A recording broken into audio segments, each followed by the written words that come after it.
3 गलतियां जो मोस्टली बच्चे करते हैं, जिसकी वजह से बहुत सारे बच्चे एग्जाम क्लियर नहीं कर पाते या एग्जाम अच्छा नहीं जाता। इनफैक्ट ये गलतियां मेरे से भी हुई है। तो मैं आपको इन 3 गलतियों के बारे में बताऊंगी एंड मेक श्योर कीजिएगा कि आप इन गलतियों को प्लीज प्लीज प्लीज अपनी प्रेपरेशन में ना करें। तो सबसे पहली गलती जो बच्चे करते हैं वो है इनफ डिस्क्रिप्टिव क्वेश्चंस को प्रैक्टिस ना करना।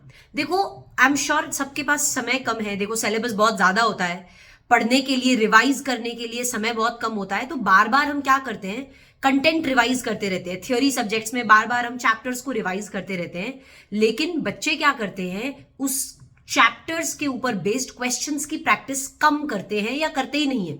उससे क्या होता है, बहुत बार इंस्टीट्यूट क्वेश्चंस को ट्रिकी वे में ड्राफ्ट करके रखते हैं। तो उससे क्या होता है कि आपको क्वेश्चंस के आंसर पता होने के बावजूद भी, क्योंकि आपने एनफ क्वेश्चंस प्रैक्टिस नहीं किए, आपको थ्योरी में कभी कभी ये समझ नहीं आता कि कौन से क्वेश्चन का क्या आंसर है। तो सबसे पहले मैं सभी बच्चों को रिक्वेस्ट करूंगी, चाहे आपके पास कोई भी डिस्क्रिप्टिव क्वेश्चन की बुक ना हो, आप एक काम कीजिए, आप करंट अटेम्प्ट के, उससे पिछले अटेम्प्ट के और उससे पिछले 3 अटेम्प्ट्स के आरटीपीज एमटीपीज को ही प्रैक्टिस कर लो, साथ में स्टडी मैट के क्वेश्चंस को प्रैक्टिस कर लो। इतना भी करोगे ना तो भी आपको क्या है, क्वेश्चंस प्रैक्टिस बहुत सारे हो जाएंगे। तो प्लीज इस चीज को भूलिएगा मत। पहली चीज है ये।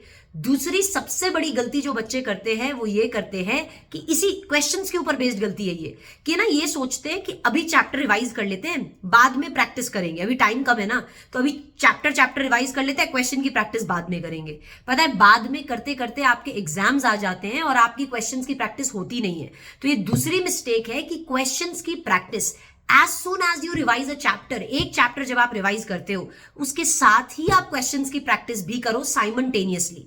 तब तो आपके क्वेश्चन प्रैक्टिस होंगे इफेक्टिव और तभी आप क्वेश्चंस प्रैक्टिस कर पाओगे, नहीं तो कर भी नहीं पाओगे, आपके शेड्यूल में आएगा ही नहीं ये चीज। एंड तीसरी सबसे बड़ी मिस्टेक जो बच्चे करते हैं वो है, जैसे आप प्रैक्टिकल सब्जेक्ट्स में जब एक क्वेश्चन सॉल्व करते हो अकाउंट्स में, तो उसको आंसर मैच करते हो क्या, बुक में आंसर के साथ मैच हो रहा है कि नहीं, सब करते हैं। आप थ्योरी में ऐसा नहीं करते। थ्योरी में आप क्या करते हो, एक क्वेश्चन अगर आप मान लो पढ़ रहे हो तो आप ओरली कर लेते हो।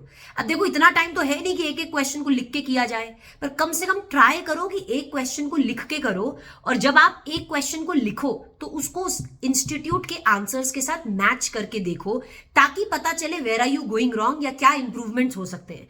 तो प्लीज रोज एक क्वेश्चन लिखो and try to match your answer with suggested answer. That's how you will score more. And ये 3 गलतियां प्लीज मत करना, क्योंकि ये गलतियां बहुत ही भारी पड़ती है लॉन्ग रन में। Okay, see you for the next video. Till then, bye bye.